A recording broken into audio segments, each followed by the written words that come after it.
Hello, welcome to Sideways.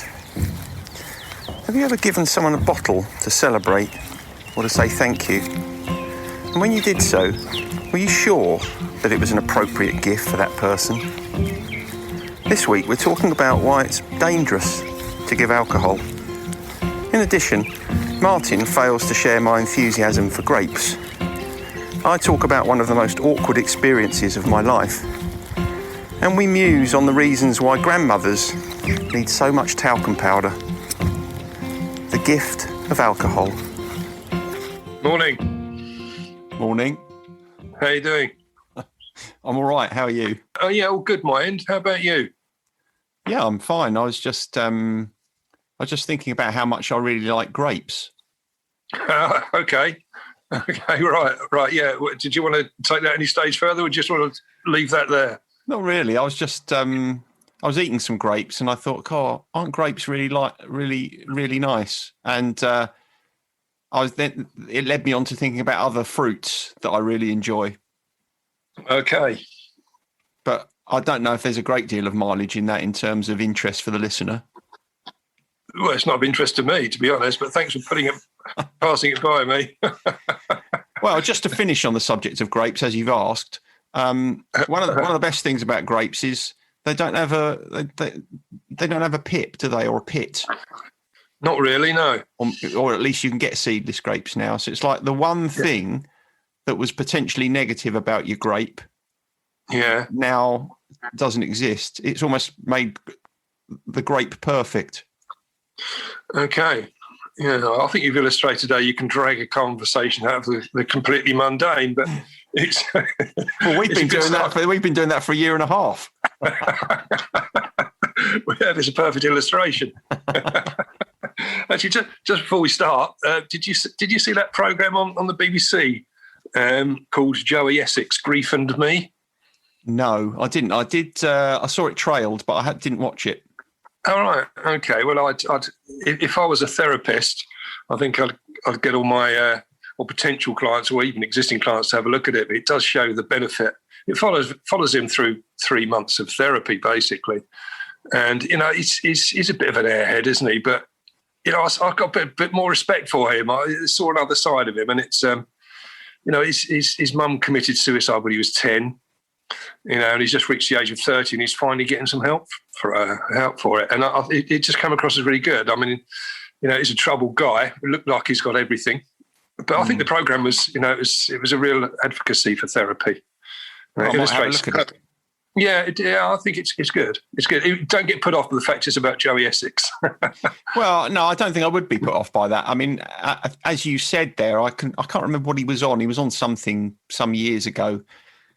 When I held that same opinion that he's just a complete airhead. And then that's when I learned that actually he'd had a very difficult life. And I certainly saw him in a new light then, but that does sound good. I'll have a look at it. I'm not sure it's as interesting as my observation about grapes, but I will have a look. It's a close run thing, mate. Yeah, but I don't see iPlayer. If you looked up Graham and Graham's grapes on iPlayer, not much would be coming up.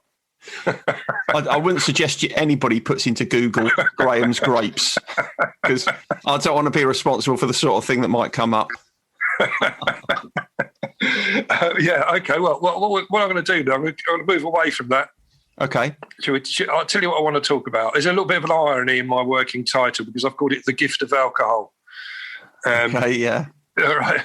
But I wanted to talk about the problems that can be associated with, something we've probably all done and then probably all received, which is, the gifting of a bottle of alcohol to someone. Yeah. It's a universal gift, isn't it? It's almost an expected gift if you go around to someone's house for dinner, for example. Obviously, I never do that now, but it's something that I always thought was necessary. Yeah, it's true, and it's also probably for a lot of people the thing that you think of getting if you can't think of anything else. Oh well, everybody likes a bottle of something. Therein lies the problem, which I wanted to discuss. But when I was doing a bit of research for this, a lot of it, if you put in, gifts and alcohol, the industry is awash with ways of and differing ways of enabling you to use alcohol as a gift. But it came up in a conversation I was having with my youngest, Lizzie, who, as you know, is a teacher. And at the end of the last term, the half term that's just come up, with some of the pupils were leaving, she wouldn't see them again. She got quite a number of gifts, and they were sort of ranging from bits of artwork they'd done and boxes of chocolates, but she also got some bottles of alcohol. Right. And obviously she's very grateful for the kind thoughts, but it got me sort of thinking about how the recipient could be affected by this. I mean, Lizzie doesn't have any issues with alcohol, but she just doesn't drink. And she would normally gift them on, or they'd sit in a cupboard along with the others that she'd been given over the years. So that's not really a problem. But I think, we can't always expect our gifts to land perfectly, can we? I mean, it reminds me of a previous episode. It's actually come up in we've done some Christmas episodes, haven't we? Yeah. Right. We did one in season 1, episode 4. And in season 3, episode 4, exactly a year later, a Christmas episode. And in one of those, I remember us discussing the anxiety that I used to get, or still do get, around giving gifts to people in case they're not liked. So it's a strange subject to look at with alcohol, because most people do it, and most people are not affected by it, but some are, which is why I wanted just to have a chat to you about it. Yeah, it's when you buy someone a gift of alcohol, a bottle of wine or a bottle of spirits or something, I suspect it probably doesn't cross the majority of people's minds that the person they're buying that for might have a problem with alcohol. No, quite. It's kind of so ubiquitous, isn't it, in our society, that everybody drinks, everybody likes to drink. It's like everywhere where there is always that association with celebration and drink. Yes, and that's as a sort of the link is very strong, isn't it? Yeah, I mean it's almost impossible to find anything that is so wide ranging that is also associated with celebration. There's the one thing that you can say always will crop up when people talk about celebrating is drink. It is. I mean, it came up in one of our discussions at our meeting yesterday.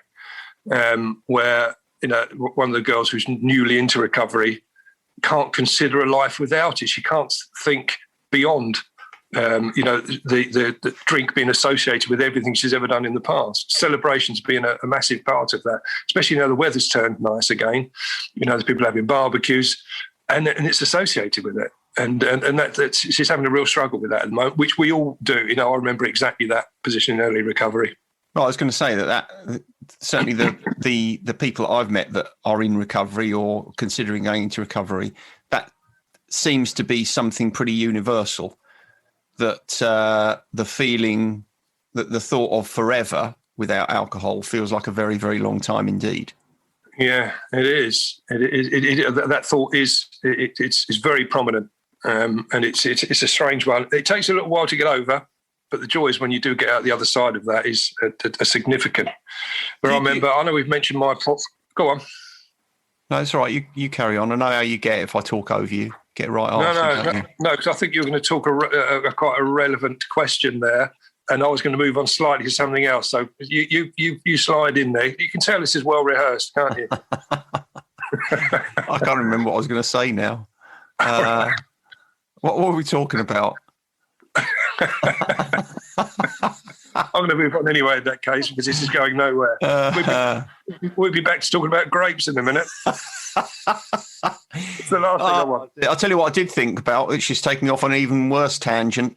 When you were talking about Lizzie getting gifts from her students and some of them gifting her artwork, it sort of flashed across my mind. I wonder how you'd feel if I gifted you a piece of my artwork. I'll take it in good grace. I'm sure it'd be ideal. I might do that. I might do that for your birthday, because that would be one gift you don't feel awkward to receive. I could put it on the wall. It'd bring me great mirth every day. I'm sure.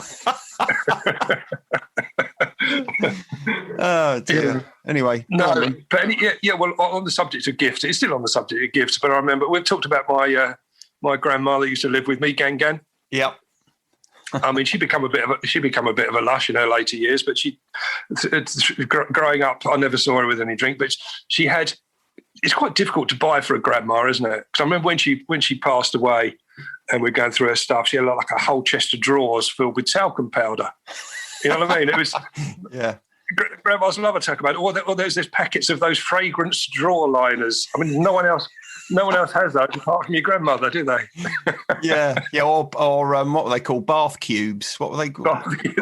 Yeah, like bath bombs. You'd love those, wouldn't you? Well, you know how I feel about a bath bomb. But in those days, I don't think it wasn't quite so theatrical. I'm not sure they fizzed quite as much in the 1970s. No, they didn't.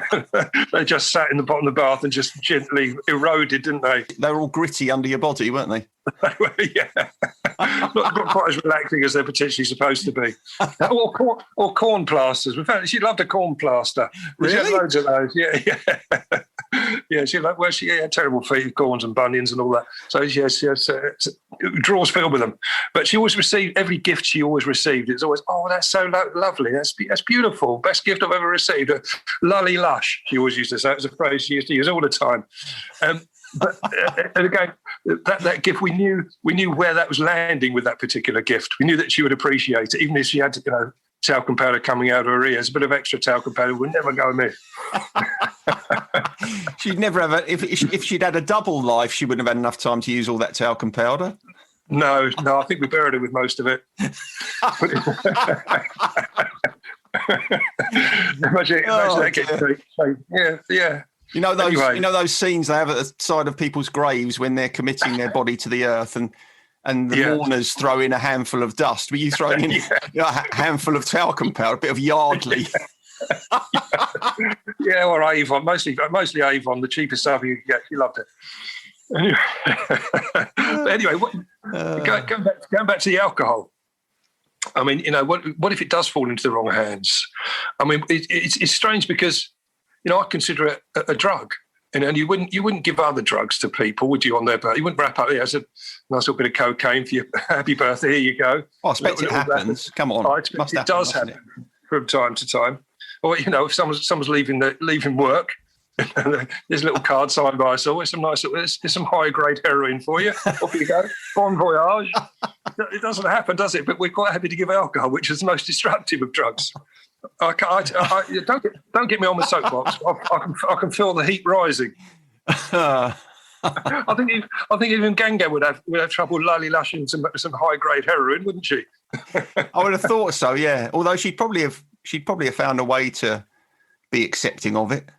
I would imagine she probably wouldn't have used it. It would have been tucked in a drawer with the rest of the paraphernalia. yeah. Imagine the sniffer dogs coming around after that. But anyway, we're straying here, because after that chat I had with Lizzie, another scenario came up at one of their Zoom meetings, and I was one of the guys on there. I'll name check him, Dickie. He got married. He got married last weekend, so it's congratulations, Dickie. Yeah. Well, it's one of the joys, I think, of and the gifts of recovery rather than the gifts of alcohol. The gift of recovery, nice things start to happen, and it's been great. He's about a year sober now, and his life is getting into an order, which is really lovely to witness. But he told me this the story about the photographer at the wedding took them to one side, him and the blushing bride. I think that's the phrase we tend to use, and they took them down to there's a lake nearby, and which is quite nice romantic pictures of the two of them by the lake. Yeah, so the photographer took them down there. And was going to give them both a glass of champagne. Oh. You can imagine how that could have ended.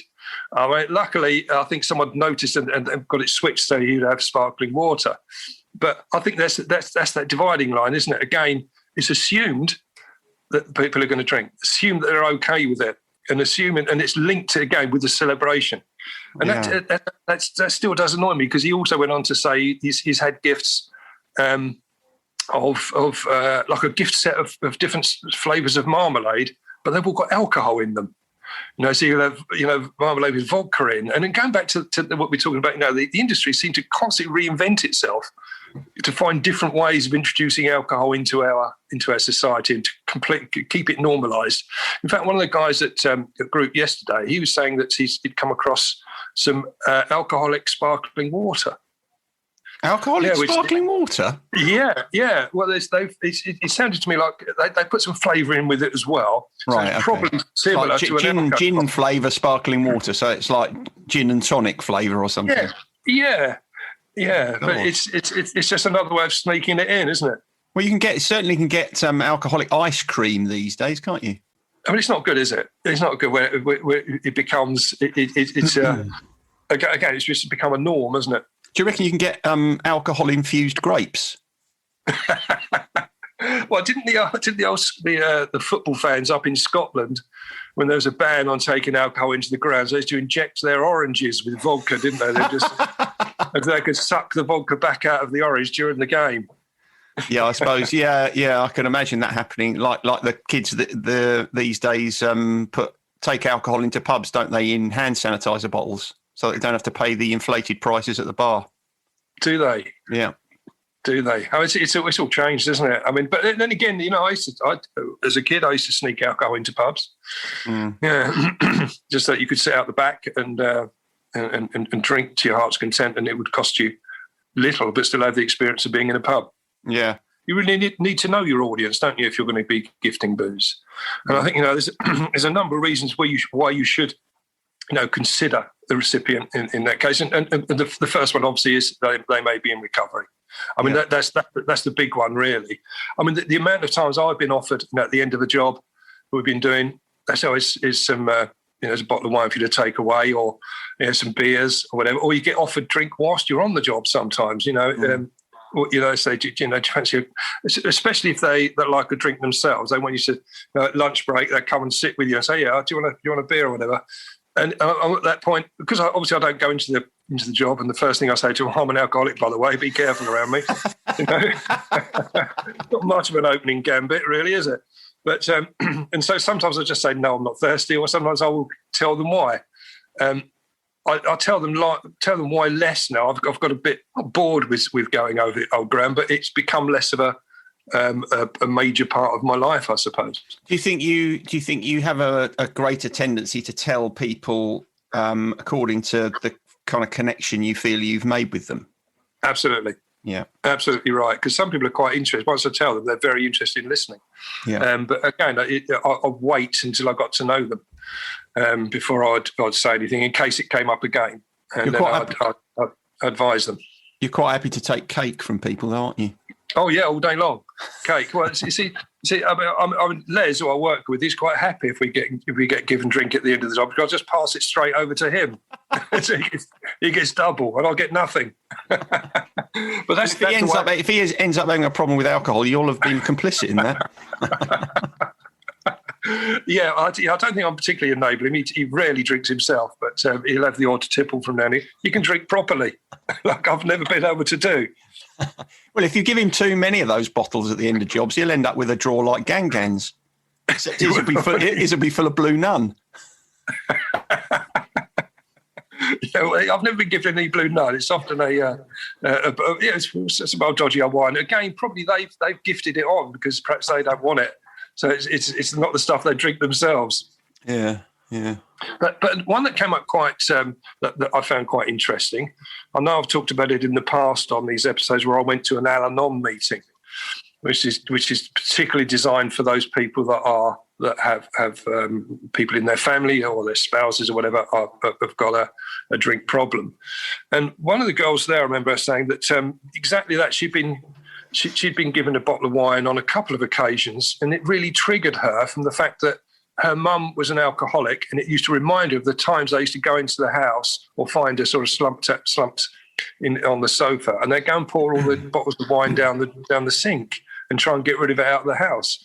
And just getting a gift of a bottle of wine took her straight back to that. Mm. So that's a fairly it's quite an unusual situation. Again, we have to be aware of that. It can be a trigger for people, not just for the fact that they have an alcohol problem, but they know someone doesn't, so it reminds them of that as well. So again, knowing your audience is is wise in that respect, isn't it? Mm. Yeah, you're better off buying someone a bath bomb, really, aren't you? Or grapes. Or some grapes. You take grapes to people in hospital, don't you? That's a standard gift. Do people still do that, do you think? Oh, well, it's expected, isn't it? I'd be very happy with some grapes if I was in hospial. Well, quite, yeah, you've got to, yes, exactly. Yeah, you don't want to be in the hospital in the first place, yeah, but grapes ease the situation. But also one that came up, which again, probably is probably more down to the recipient to deal with it. But people that are on certain medications that can conflict with alcohol. Yeah. So especially if they're on anti-abuse or something like that, which makes them very ill if they touch alcohol. Yeah. That would be very dangerous. So it is a tricky one. It's a little bit of a minefield. I mean, for me, I'll never give a gift of alcohol. That wouldn't be. I'd feel I wouldn't like buying it in the first place. No. I certainly wouldn't like having it in my house before I did gift it on. Yeah. And then gifting it on, I feel like I'm trading in the drug, which has taken me to such a low point in my life. Yeah. Doesn't sit well with me on any measures, any level. No. And in fact, gifting alcohol can even cause problems for people who don't have a problem with alcohol, because one of my most embarrassing experiences in my entire life involved the gifting of alcohol. I'll briefly tell you what happened. Telling you this makes my stomach lurch. It's horrendous.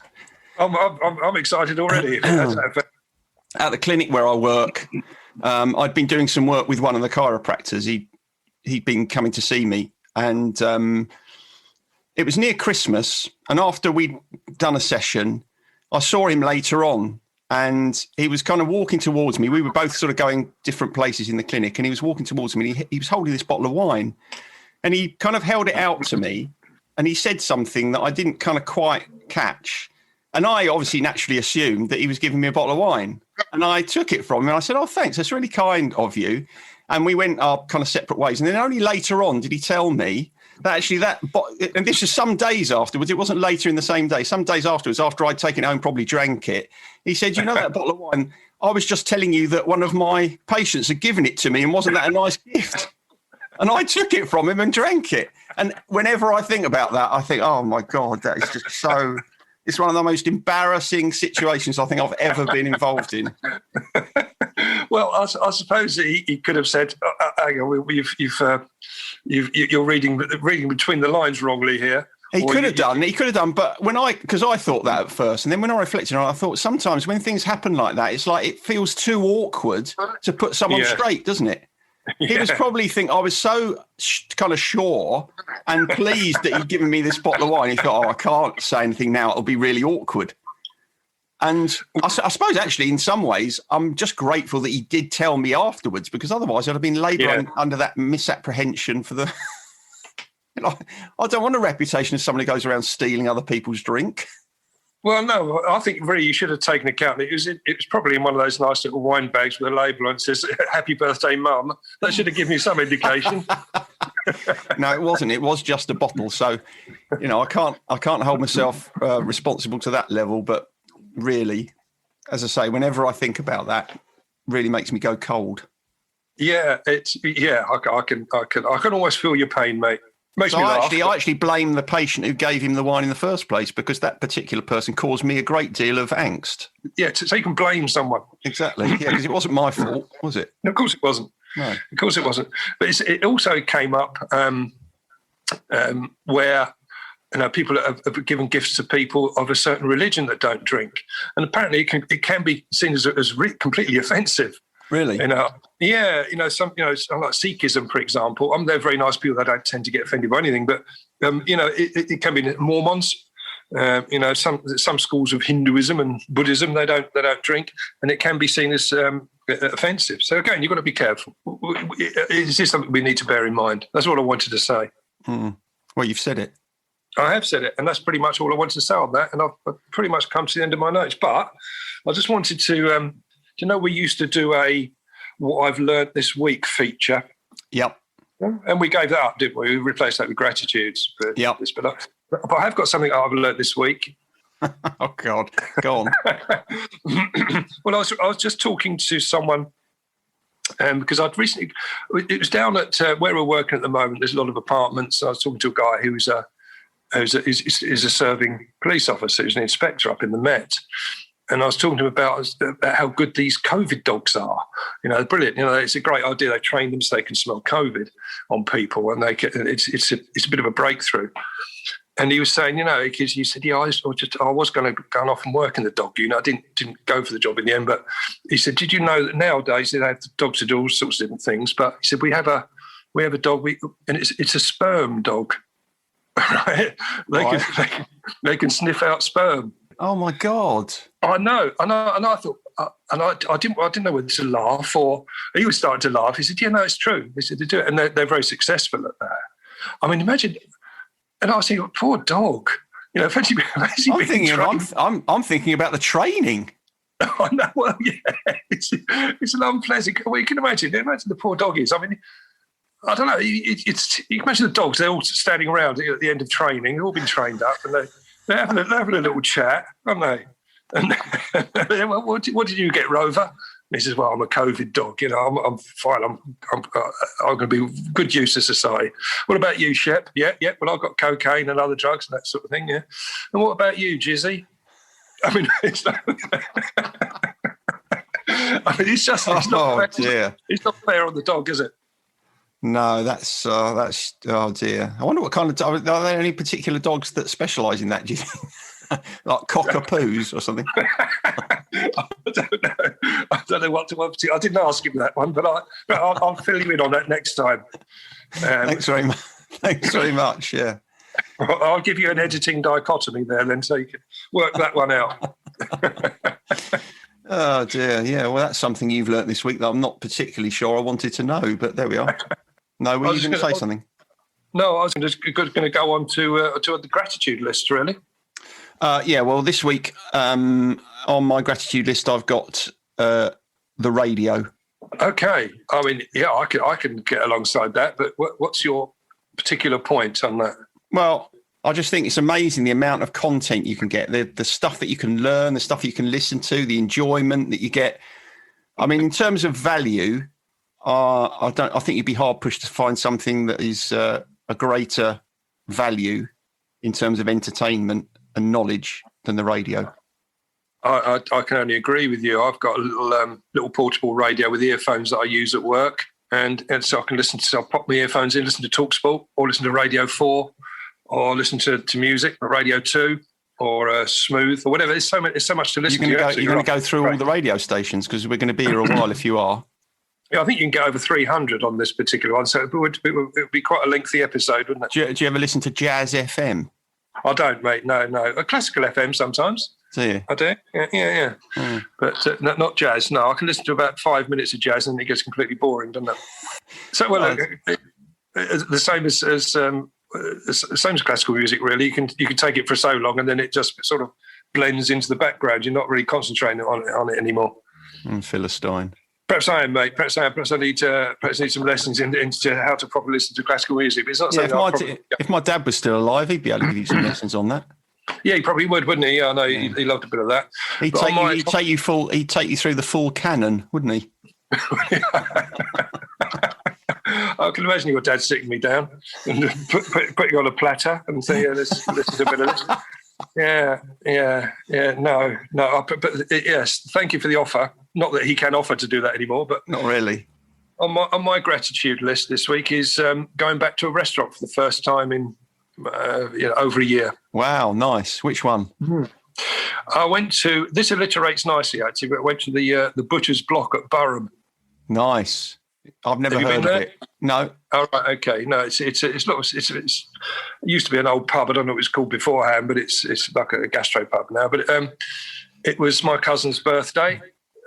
We did sit outside. There's more than 6 of us on the table, so we were sat outside under a canopy. And this was on Friday night when it was absolutely tipping down. Nice. But there's something really nice about being under the canopy there, listening to the rain. They had the heaters on to keep it, and it was cosy. It was really lovely. But it's just nice to go back to that sort of environment, where I hadn't been for so long. And yeah, really nice. Lovely. What did you have to eat? Well, I had scallops, and then I had sea bass. Nice. So I tend to, whenever I go to a restaurant, because I never cook fish at home or seafood, then I always have it when I'm out. I can never cook it as nicely as people do in restaurants, proper chefs do in restaurants. Yeah, if you did cook fish at home, you'd sprinkle it with mixed herbs, chili flakes, and olive oil, wouldn't you? Exactly. Yeah, it would taste the same then as my chicken thighs. Next time you come round, I'll cook some fish then. Wicked. Yeah. That was really nice. I was grateful for that. Oh, nice. Very good. So, going on to gifts then on my Spotify search. Yeah. I could have had Roland Gift. Remember him? I do remember Roland Gift there. Yeah, I do. I can only think of one song that off the top of my head, I can only think of one song with the word gift in it. And I'm pretty sure I've mentioned it before on the podcast. Okay. All right, which one's that? And I might be getting the title of the song wrong again, like I did last time. I'm pretty sure. Didn't Then Jericho have a song called The Gift? Oh, I don't know. It didn't come up in my search anyway. I'm probably getting that wrong for the second time. I mean, yeah, I don't know which episode it would be, and you'd probably bloody know. I probably do. No, I don't tend to jot down what your choices are. I find that irrelevant. But so I couldn't really cross-reference that. But I don't remember you saying that before. No, it wasn't called The Gift. It was called The Bloody Motive. I'm sure I've got that wrong twice now. That's quite... Anyway, there we are. Well, perhaps you should do your own search before each episode if I tell you what the title is. Yeah, or I could just write a song called The Gift and then I'd be able to reference my own work, wouldn't I? Yeah, you could do that. A bit self-indulgent, but I'm sure it would be vaguely listenable-ish. But there's a British band called Massive Ego, and they do a track called "The Girl Who Finds Gifts from Crows," which I rather like the title of. They're a dark wave band, they consider themselves, which is sort of like electronic goth, if you like. And it's dark wave? Dark wave, yeah. Oh, I've never even heard of that genre. No, I haven't heard of it, but it's an interesting sound. Their lead singer's called Mark Massive. It's the Massive Ego. Is he? I don't know. Apparently, when I was looking at it, he used to do some work with Boy George in... do you remember Boy George? He had a band called Jesus Loves You, one of his little experimental, and he worked with him on that. But anyways, this Massive Ego is the track that I'm going to put on to our Spotify list this week. It narrowly pipped another choice of mine, which was it was called "Set Your Heart on the Higher Gifts" by the University of Notre Dame Folk Choir. But I did think it wasn't quite as listenable. Oh, you definitely should have put that on the playlist because, just in the spirit of variety, I think. I could put them both on, but it's like a hymn, really. Well, there's nothing wrong with hymns, is there? Gana'd like it. Gana'd love it. Yeah, she should have just bought into that. I could have given her a gift of a CD from the University of Notre Dame Folk Choir. She'd have lally-lushed that straight away. Okay, excellent. So that's about it, really, mate. I thought there's a few points that have come up in groups. I thought it'd be wise to just explore them a little bit. So thank you for your input. And I like your story about nicking alcohol off of one of your clients, unintendedly. Did you like it more than my anecdote about grapes? Grapes was very boring. I don't want to hear you talk about grapes anymore. Actually, of course, a classic sauce with fish is often white wine and grapes, isn't it? Yeah, it is, yeah. Did you have that on your sea bass? I'd miss out the white wine, but certainly I'd probably miss out the grapes as well. I can't remember what it was in, but it was very nice. It was very nice. Good work. See you later. All right, mate. See you later. Laters. Bye. Bye. Sideways was created by Graham Landy and Martin Pankhurst. If you want to read more about our work or sort through the extensive archive of past episodes, just visit grahamlandy-wellbeing.co.uk/sideways-podcast. You can follow us on Twitter or Facebook or Instagram at Sideways Podcast, and you can email us if you have a question or if there's something you'd like us to cover. But most of all, we want to tell you how grateful we are that you come and listen, and we ask that if you've enjoyed what you've heard, that you spread the word. And we'll see you next week.